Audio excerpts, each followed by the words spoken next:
won't leave the girls alone. They pull my hair, they stole my gold, that's alright when I go home. Well, she's handsome, she is pretty, she's a belle, belle, fascinating. She is gone to the 1, 2, 3, please don't tell me who is she.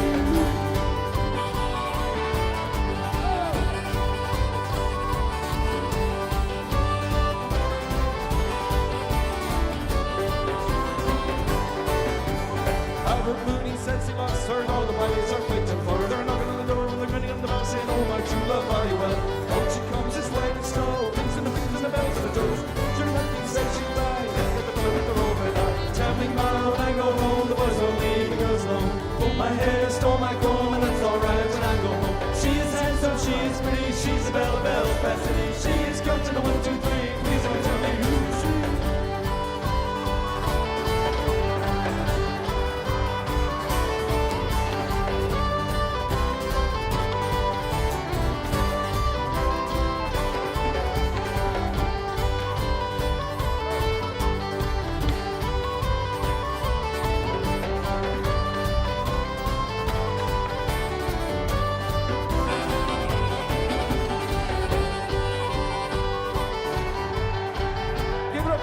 Time for the dancers. All right, ladies and gentlemen, on the tin whistle and bagpipes, give it up for Mr. Peter Perkins.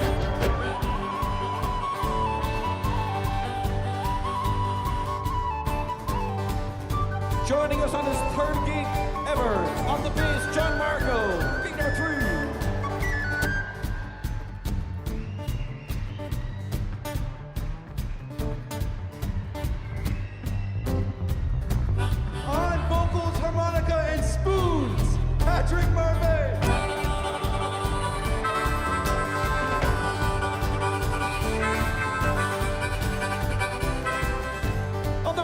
Give it up for Miss Natalia Kay.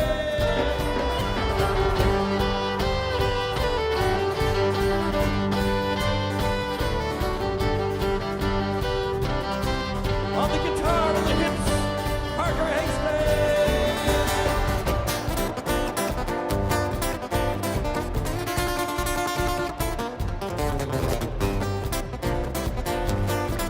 And last but not least, on percussion, Ryan Lacey.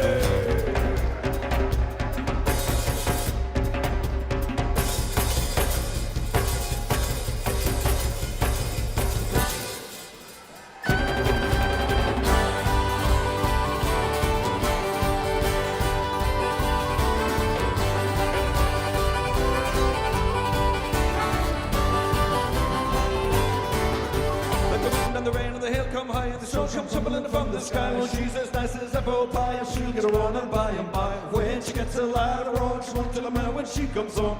The mall comes as they will, it's Albert Mooney, she loves girls. Tell me, ma, the boys won't leave the girls alone. They pull my hair, stole my comb, that's alright when I go. Well, she's handsome, she is pretty, she's a belle, belle, fascinating. She's come to the 1, 2, 3, and please don't tell me who is she. She is handsome, she is pretty, she's a belle, belle, fascinating. She's come to the 1, 2, 3, please don't tell me who is she.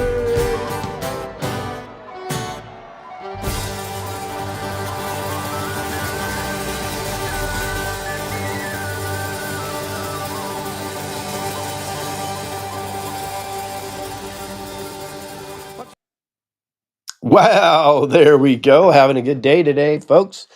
I got a little bit of color because we're in Palisades all day. I'll explain that soon. But while you're here, let's do that like, share, follow thing, please. It really, really helps the algorithms, helps us a lot. Our campaign is humming forward. We're going to be releasing a lot of endorsements in the coming weeks that are pretty exciting. Very, very, very happy about way things are going. Go to hermsforcali.com. There it is right there on the bottom of your screen. HERMSforCali.com and find a way to support us. This is a We the People deal. It's not a Lewis Herms thing. We have to come together in order to kick these parasites out of office and start taking over and make California as liberty has intended. And that's what we're doing. Well, without further ado, let me get you into this real quick, though. Where did it go? Where did it go? I lost it already. Damn, there it is. There's no better time to get into precious metals than right now. Markets are unstable, systems are failing, and collapse isn't a theory, it's a countdown. That's why smart patriots are turning to tangible assets like gold and silver. Real value you can hold in your hands. Verity Metals is here to help you protect what matters most. Whether you're stacking for the first time or securing your long-term wealth, Matt Geiger will guide you every step of the way. Text Matt at 480-717-9081.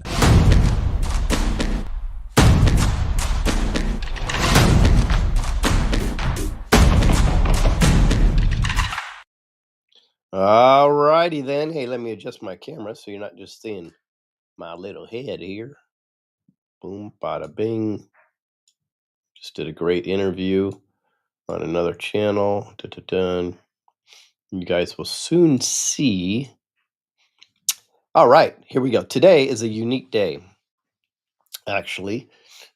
Lisa had an idea that y'all submit questions, I guess mainly in the form of questions for what I would do as governor. And let's just remember, folks, when we talk about governor of California, if you're not in California, don't run away. These have ramifications for everywhere around the world. California is the prize. This is the main prize of the deep state cabal. This is what they want. This is what they need. This is how they can control everything. Just think about the 55 electoral votes alone in California. This gives them massive, massive control. So taking back California and restoring it to the liberty as it is tended is a big, big deal. And we're excited about that. So we'll take support from anywhere around the world. And that doesn't have to come in just finances. If you want to volunteer, that would be great too. So let's go up to the first question and see what we got. This one's from Ruth. What was the exact moment you knew you were going to run for governor? That's a good question. So, because there's kind of two. The exact moment I was inspired to was one of those God spark moments where he said, "You're running." I'm like, "Okay, no, I'm not." Yes, you are. So that was kind of, and I know people are, because some people can't understand that type of speak, and you know, what's so special that God speaks to you? It's not like that. I believe God speaks to everybody. We just have to open up our minds and pay attention to that. So, and it was something I wasn't ready for, to be honest with you, because in fact, the previous year, I've had people ask me, and I'm like, no, that's not going to happen. Not going to happen. Now, to be honest, but the moment I knew that I was going to run was between my wife and I, because she was a hard no right away. She says, "There's no way. We can't put us through this. We can't put the family through this, so on and so forth." And then I was still studying things, and I saw that the primary was on June 2nd, 2026.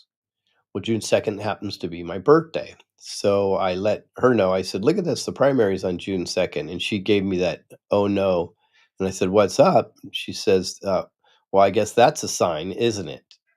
She says, "Well, you're serious about this?" I go, "Well, I think it's what we need to do. This is the message I got, and we need to do it." And she goes, "Well, what's that look like?" I said, "I asked," and it says, "You are the disruptor, and this will build into something huge." And I said, "Okay, well, I can be the disruptor." And that's kind of what I've been doing anyways. So we talked about it further, and she goes, "Well, let's talk to four of the kids." And she thought these would be hard nose. So we spoke to two of them at a time, kind of the two of the middle-ish children in the group of seven, and immediately they're like, "Yeah, go for it. We saw this coming, anyways." And she was shocked. She's like, "What?" She thought they would be a hard no. She thought they would give a lot of pushback. No, they're like, "No, that's fine. We'll support you." So that was a surprise. And then we talked to my youngest daughter, and we thought for sure, she's like, "Dad, this is crazy. This is going to be too disruptive to the family. Please don't do this." And she's like, "Well, that's great. Let's do it." And my wife's like, "There's no way." So then we talked to the oldest, and he's a Marine, and we thought he's a very, very smart, guy does not like controversy, and we thought for sure he would be like, "Please don't do this." And he said, "Awesome." He literally said, "Awesome." In fact, she said, "Put him on speakerphone. I want to hear his reaction." And he said, "This is awesome. Go for it." And at that moment, that was the actual moment when we knew we were moving forward. I hope that answered your question. Question from Larry: How did your friends and family react when they first heard the news? Well, most of the friends were extraordinarily supportive. There was one friend, and he's on here often, and he's like he didn't want me to do this. He thought it was going to be too disruptive to her family. He wanted me to rethink it, and so on and so forth. But everybody is extraordinarily supportive. We're not in contact with some of my family because remember, we're domestic terrorists based on my wife and our appearances at J6. So we don't know what their reaction is. We did send them a notification that this is going to be done ahead of time just so it wouldn't disrupt their lives. But we got no feedback back from that. But our friends are over the moon, very supportive of this in general, which we were very excited about. So they end up kind of being volunteers for the cause too, which is cool. Um, Speaking about a cause, it's anybody familiar with what we were doing yesterday in the Palisades was phenomenal. So Pacific Palisades, as we know, and Altadena and other cities in Los Angeles are completely burnt down. The So what we did is we ended up finding out that there is a land grab going on, it appears, where there's looks like there may be collusion between corporate real estate people and others, we'll say. In fact, we've even had a report of Chinese nationalists on the ground working with realtors in the area. And they seem to have found an abandonment clause where if you've left your land for a certain amount of time, they don't even have to sell the land, they can just grab it. So, what we've done with some guidance from some very smart people is we created a claim of property, which is an affidavit that you can fill out your information, your property, like prove it's yours, the lot number, who you bought it from, when you bought it from, how much you purchased for it, so on and so forth. Put all that information down and then certify it. We have a notary sign that these people are certifying to this to be true, and therefore we will take that and we send it in registered mail to the county recorder, and they record that, and the LA County records that these people have claimed their property. And we're told this also will work strongly with the title companies too to not give up these properties. So why is this important? Well, what we're doing is we're throwing a wrench into the deep state cabal and what they're trying to do in order to capture this land. See, they need to build contiguously because they're trying to either put in maybe a smart city, 15-minute cities, or at minimum, we've already found out they're trying to do low income housing in those areas. And they sweep in like vultures, which means I believe like a lot of this is pre planned. So they sweep in like vultures trying to take this stuff.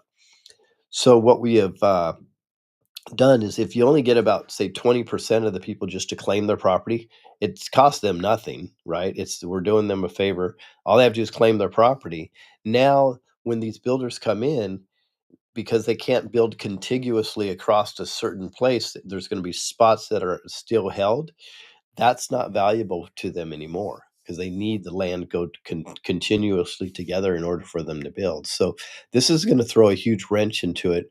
We think this is going to be so successful that I'll be working with systems to put this online so people can go and claim their property online, and it'll attach to an online notary, and therefore they can get it notarized online and then they can send it in. So we're still working on that.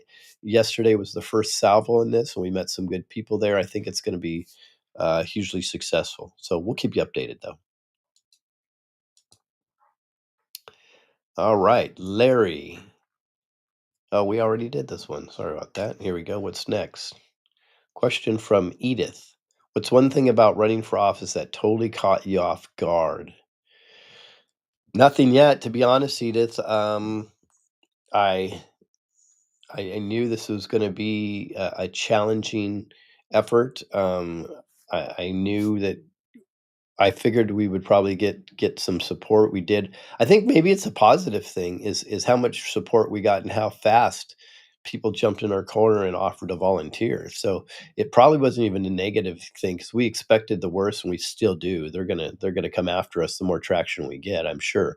But the fact that we had all this support, we thought it would really that kind of took us off guard. It came so quickly.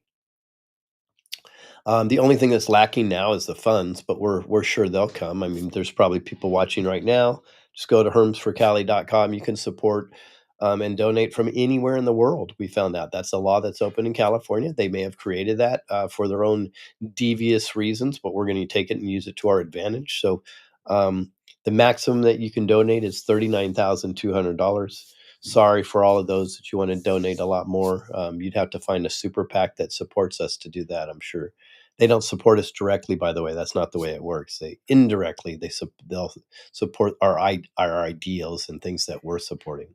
But anyways, just go to hermsforcali.com and click on the donate button. We'll take it. We need it. I mean, the fact is, we are up against it when it comes to the money that Steve Hilton and Chad Bianco have. It's just incredible the amount of money, especially Steve Hilton.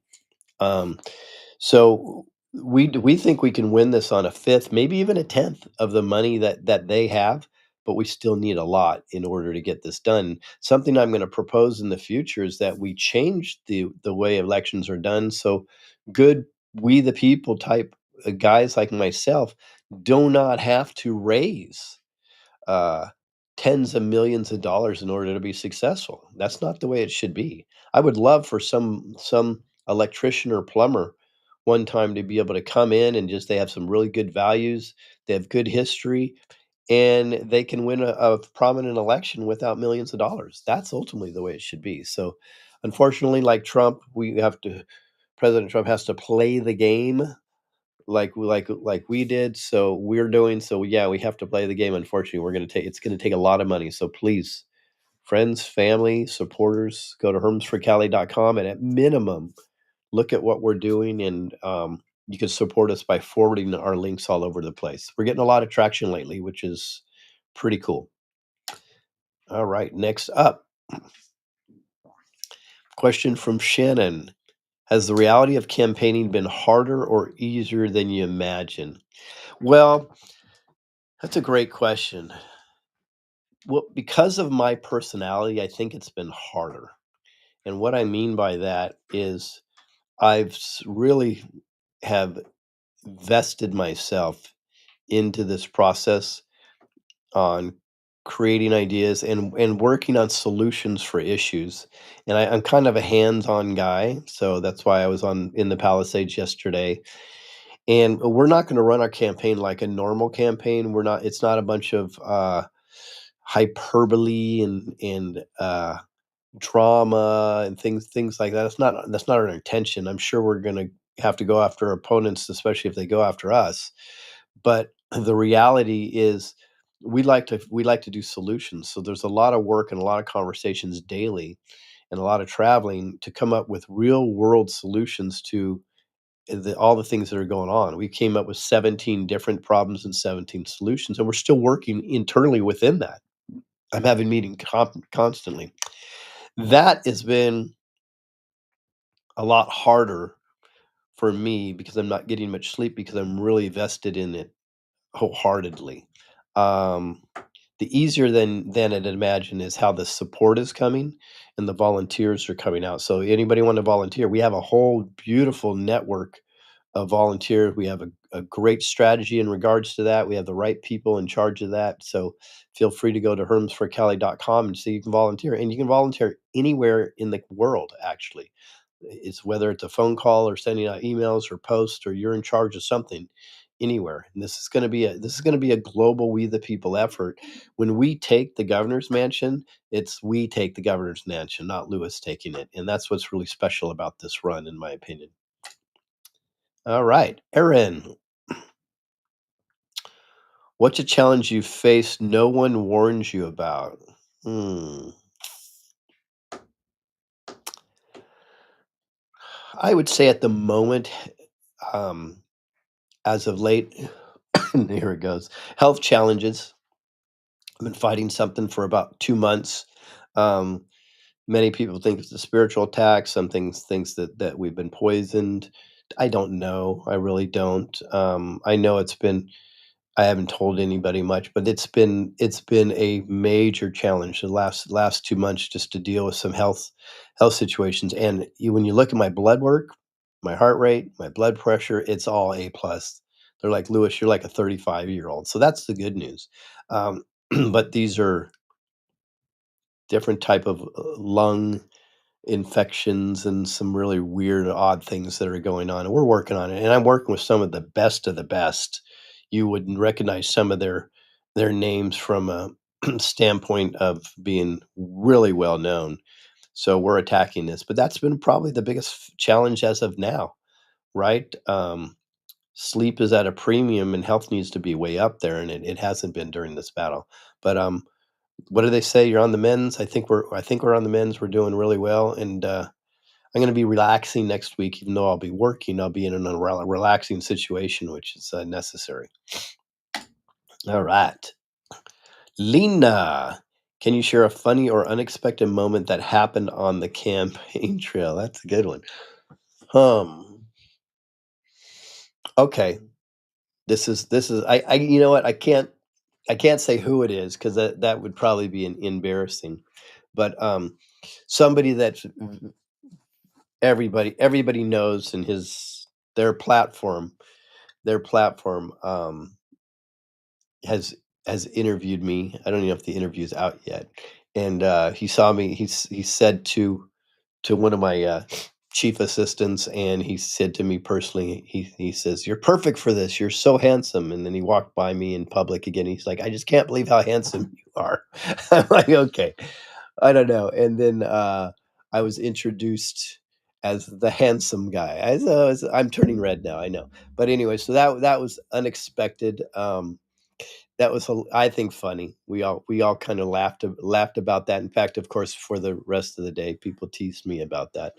Um, but there's gonna be a lot of it in unexpected moments. I just got in fact, yeah, I guess in an unexpected moment today is I just got a major endorsement, and I'm gonna let him put that endorsement out on his own before I mention who it is, but, that was extraordinary today, very unexpected, so I think we're gonna have a lot of those moments coming up, and I'm looking forward to it. Question from Mary. What's been the most uplifting or encouraging moment so far? Huh. Great question. I think the most uplifting moment for me is like moments. And what I mean by that is I've had several people and groups that come up and pray for myself, my wife, and my family. Um, And it just gives me the warm and fuzzies, gives me the chills. It's a beautiful, beautiful thing that we have met some people that are so godly in this movement. It is just the most beautiful thing, and it's irregardless of party or politics or anything. They're just wonderful, godly people, and they recognize when somebody's trying to do good, and they wholeheartedly are lifting us up, and I think that is just the most encouraging, beautiful thing, and, that I also would have to add to the unexpected list. I didn't know that we would have that much spiritual support, and I really think we're gonna need it too, so that's awesome. Question from Bert, "How has running for governor affected your personal life and routine?" It's a good one. Well, I've never been a sleeper, so that's the good thing. I've only sleep about 4 hours a night. I try to get more, which I have gotten before the gubernatorial campaign. Um, I will say from a personal standpoint, I'm intentionally not subjecting my family directly to a lot of this, like I may have done with my channel before screwbiggov.com. And I think that's important to give them some cover in regards to that.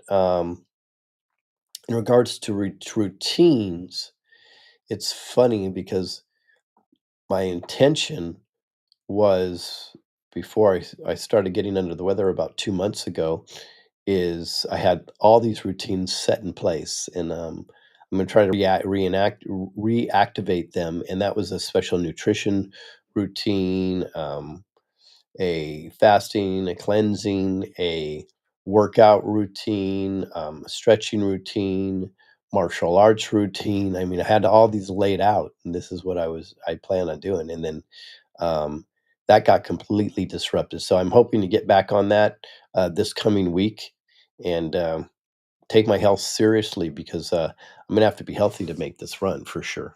All right. Question from Glenn. Is there a part of the campaign process that you actually enjoy more than you expected? Absolutely. Talking to the people. Um, Constantly talking to the people. And it's amazing. I get a lot of good ideas and what to focus on and but most importantly, what really matters. And sometimes I just have to be an ear. I just have to listen. Um, and to what's going on. My wife's really helped me understand that it's just sometimes just not even responding, just being an ear and listening is very, very important. So I've really enjoyed. Now this didn't just start here. It started when I enacted ScrewBigGov at screwbiggov.com because with the True Tours and everything, we ended up meeting a lot of people in regards to this. But meeting the people is most important, and that's why they probably call me the "We the People" guy, is because I truly just have my whatever's gonna be best for us moving forward and the children and their kids and their kids, that's all I really care about. It's let's just be authentic.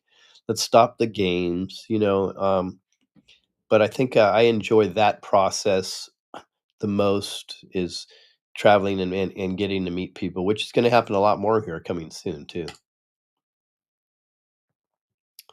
What's the most frustrating obstacle you've had to overcome since announcing your run? It's finances. It's amazing. We have so much support, yet when I asked for donations in the past just to for some of our films, we got more financial support for a film or just because people love the work I was doing than we're getting now, which we're trying to figure that out. It's very odd actually. So the finances are interesting. So we've been, or me especially, I've just said I just let go and let God handle that part, and I really feel like it's going to come in. In fact, just in the last couple of days, we seem to be getting a lot of donations. So I think that's going to come in due time. But that's the one that was probably the most frustrating for us because here's the fact: we we have the best platform. And if you don't believe me, go look at all the other candidates for governor in California and then compare it to our platform at HERMSforCali.com. You will be blown away. You'd be like, "Oh, we really have our shit together." And that's, the team. It's not me. And it's just absolutely incredible. There's nothing even compared to the platform. We're the only ones talking about certain things. We have the most emotional support that you could possibly imagine. So we have all these things completely dialed in, yet the finances haven't come yet. So we do have some big meetings coming up. So hopefully that should help in a lot of them. And as of the last 2 days, though, we have seen donations start to trickle in. So I think one of the challenges, and here's the problem, and I get it, but I think we need to re-educate everybody here. In fact, we even had somebody said, "Oh, I love Lewis. I love what he's doing so much. As soon as President Trump endorses him, I'm going to give him several $1,000s." Well, if we're waiting for an endorsement from President Trump, right, we're not going to move forward to get his endorsement. Do you see how it's a catch-22? We need to move forward, and we need the finances, and we need everything else to push forward so we can get out there and I can travel to all these places that I need to go, meet who I need to do. We have to send letters and cards to people in certain areas to get them to come to events. I mean, there's a lot of work in infrastructure, and now security seems like it's a big thing that we need, from what I've been told. So that is what we need to do to even think about getting an endorsement from President Trump, is we need to show him that we're worthy of this, right? Because we are the we the people. I'm the we the people guy, I guess, and this is the we the people anti-politician movement. So, but I hear a lot of that, and this is not the first time I've heard this. Several times, like, oh, when he gets this endorsement, we're going to send him a bunch of money. I'm like, well, that's like betting on a team, or supporting a team only if they make the playoffs, right? This was a grassroots movement. So, and I'm not telling you that if you don't have the money, I'm not saying it to you, and I hate to ask for money. My point is, we have to get rid of the excuses. I've had many people say an independent can't win, and then I spend 5 minutes with them, break down the numbers, and show them our path to victory, and they're blown away. They're like, "I never thought," and these are prominent people. One's gonna come out in an interview pretty soon. Prominent people, and they're like, "I never thought an independent could win, and now I see exactly how you're gonna win." So they can see it after a conversation. So, I would say put faith that we're gonna do well, we're gonna spend your money well, and, we're gonna make a lot of traction. And what's the worst case scenario? The worst case scenario is we are exposing the dirty child trafficking, pedophile election fraud, parasitical network at a level that's never been exposed before. That alone helps us get over the finish line.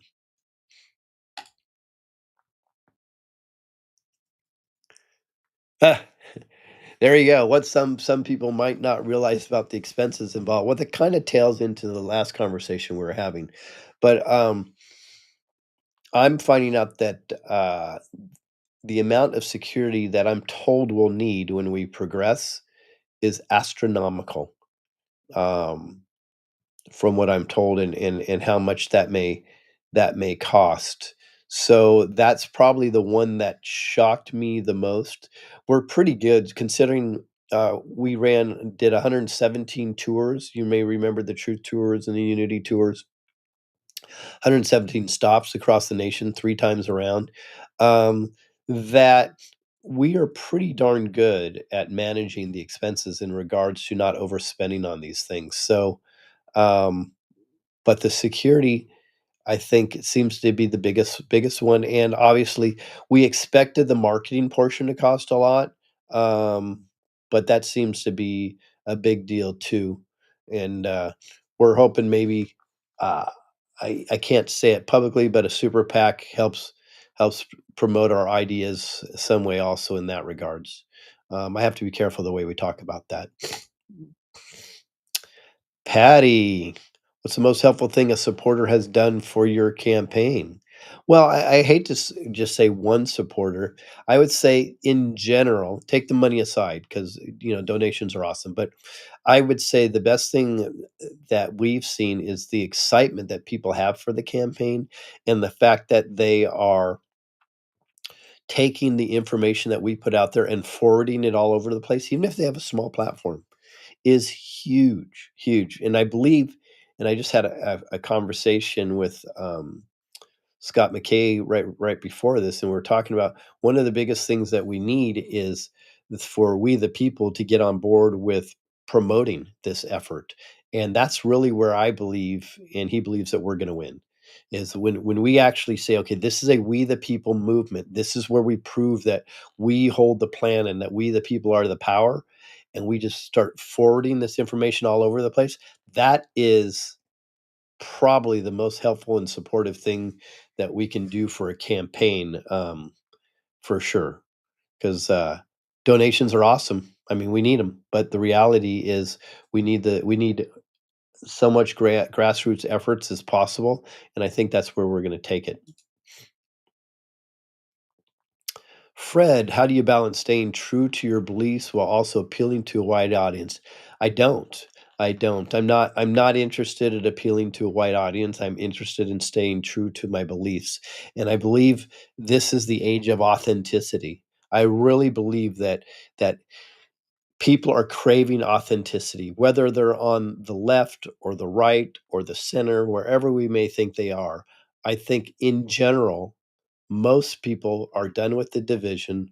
They want unity. They want the USA to move forward in a positive direction without some ideological agendas and woke mentality. I think in general we want that. So I always have to stay balanced and true to my beliefs, period.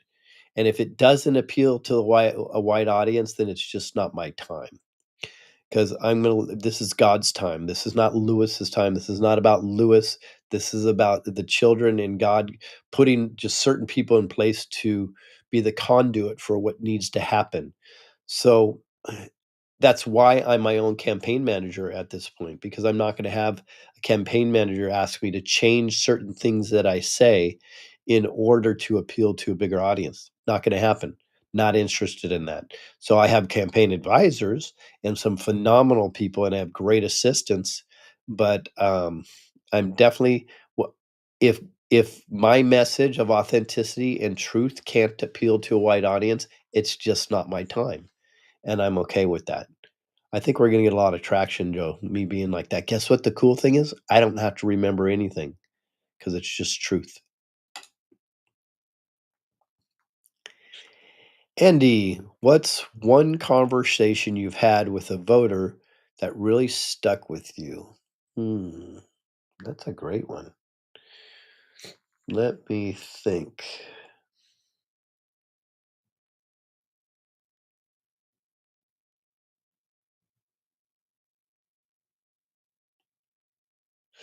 Well, I'm gonna go recent. Yesterday, in fact, we met this gentleman that didn't have any idea who we are, and he just saw his tent. He's like, "Hey, what are you doing?" And I talked to him about the claim of property in Palisades and so on. He's in Palisades, and seems like a real good guy. We're talking, and he was so downright appreciative that somebody would come in from another town on our own expense, and he was literally shaken in a good way. That was huge for me because that means we're making a difference, right? And I wasn't asking for an endorsement. I wasn't even talking about politics at that time. Literally, we were just having a discussion of what's going on in his town, and he was prominent there. He has his own business there. People know him, and he was genuinely emotional on the fact that we would do this. And but isn't this what humanity is all about? I mean, maybe I'm missing something. I don't think it's supposed to be that complicated. Something happens, and you get in gear and you help your neighbors. No? Am I missing something? I think we have overcomplicated this, haven't we? I think we've made it really, really tough to do good because everybody's second guessing everything. In fact, there were even people that came up thinking that we had some alternative agenda, and then after a 2-minute conversation, they're like, "Okay, I see what you're doing. That's pretty awesome." Um, I even have one of our notaries came up, and at the beginning, I think he was concerned about it, and then after we talked a little bit, he's like, "Okay, I get it," and he's a really good guy too.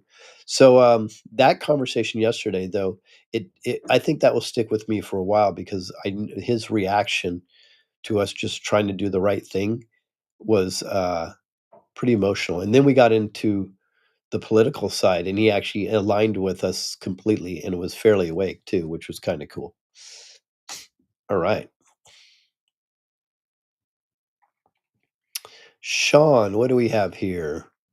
For those who want to help but can't donate financially, what's the most valuable way they can contribute? Well, if you're looking to volunteer, that's a great question. Just go to hermsforcali.com and click on volunteer.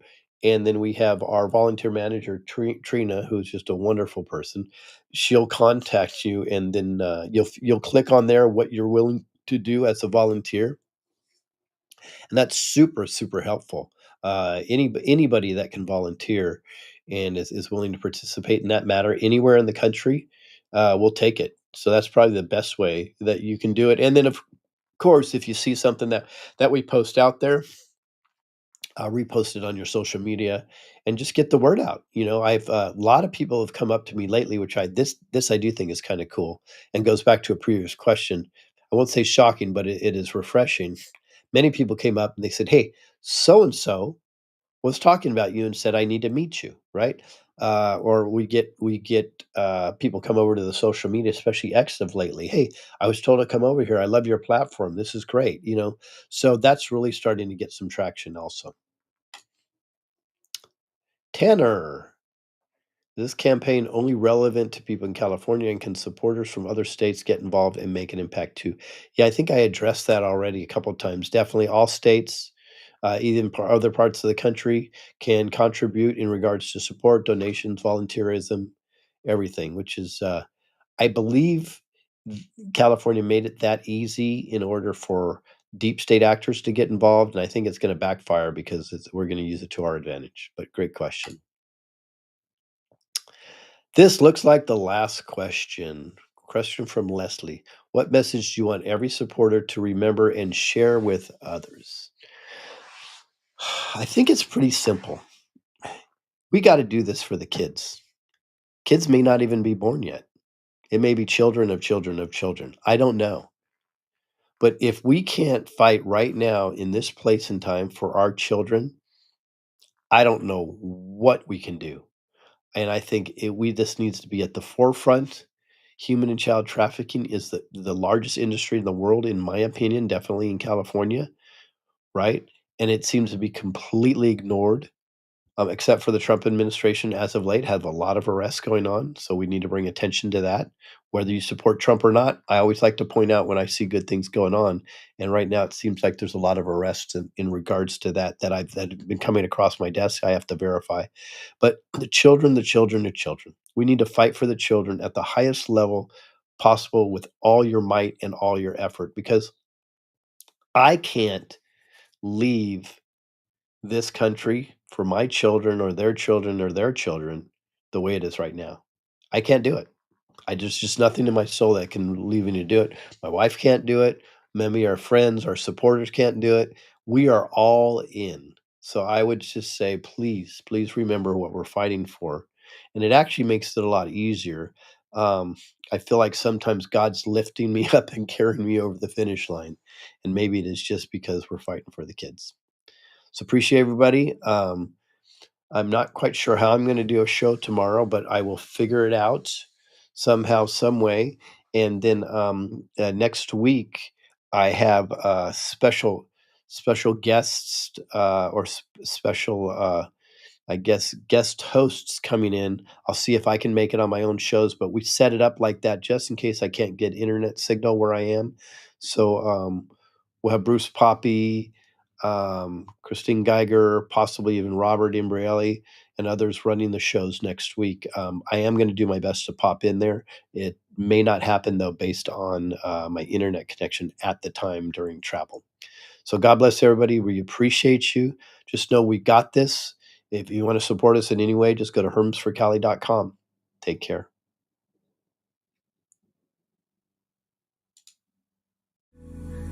If tomorrow all the things were gone, I'd work for all my life, and I had to start again with just my children and my wife. I thank my lucky stars to be living here today, where the flag still stands for freedom, and they can't take that away. And I'm proud to be an American, where at least I know I'm free. And I won't forget the men who died, who gave that right to me. And I gladly stand up next to you and defend her still today, 'cause there ain't no doubt I love this land. God bless the USA. God bless the USA. Am I the only one willing to bleed? Take a bullet for being free. screaming what the hell at my TV for telling me, yeah, you're telling me that I'm the only one willing to fight for my love of the red and white and the blue. Burning on the ground, another statue coming down in a town near you. Watching the threads of old glory come undone. Am I the only one? One day, one day, one day, one day, I hope you see the truth. This puppet show stays on because of you fools. We've been dancing with the devil way too long. I know it's fun, but get ready to pay your dues. Oh God, come back home. This crazy world is filled with liars and abusers. We need you now before we're too far gone. I hope one day they finally see the truth. God, we need you now. 'Cause there ain't no doubt I love this land. God bless the USA.